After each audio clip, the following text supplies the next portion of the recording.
दिल्ली विधानसभा चुनाव में एक महीने से भी कम समय बचा हुआ है। भारतीय जनता पार्टी ने दिल्ली विधानसभा चुनाव 2025 के लिए 29 उम्मीदवारों की दूसरी लिस्ट जारी कर दी है।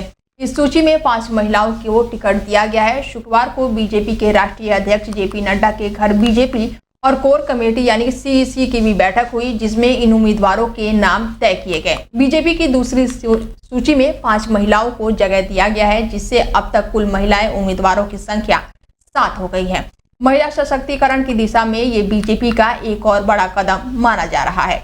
बीजेपी ने पहली सूची में शालीमार बाग से रेखा गुप्ता को टिकट दिया है, जबकि सीमापुरी से कुमारी रिंकू को मैदान में उतारा है। वहीं पहली सूची में बीजेपी ने प्रवेश वर्मा, पूर्व सांसद रमेश बिधूड़ी और पूर्व कांग्रेस नेता एवं मंत्री अरविंद सिंह लवली को भी शामिल किया है। बीजेपी ने नई दिल्ली विधानसभा सीट से पूर्व सीएम अरविंद केजरीवाल के खिलाफ बीजेपी ने प्रवेश वर्मा को उम्मीदवार बनाया है, जबकि कालकाजी सीट से दिल्ली की सीएम आतिशी के खिलाफ पूर्व सांसद रमेश बिधूड़ी को मैदान में उतारा गया है। आम आदमी पार्टी ने दिसंबर में ही सभी 70 सीटों के लिए अपने उम्मीदवारों की घोषणा कर दी थी।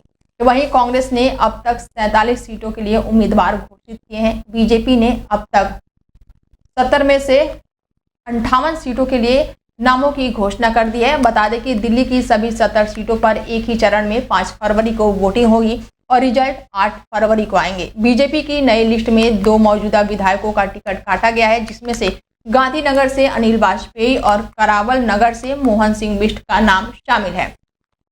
इसी के तहत दिल्ली के 2 पूर्व सीएम के बेटे प्रवेश वर्मा और हरीश खुराना को भी बीजेपी ने चुनावी मैदान में उतारा है।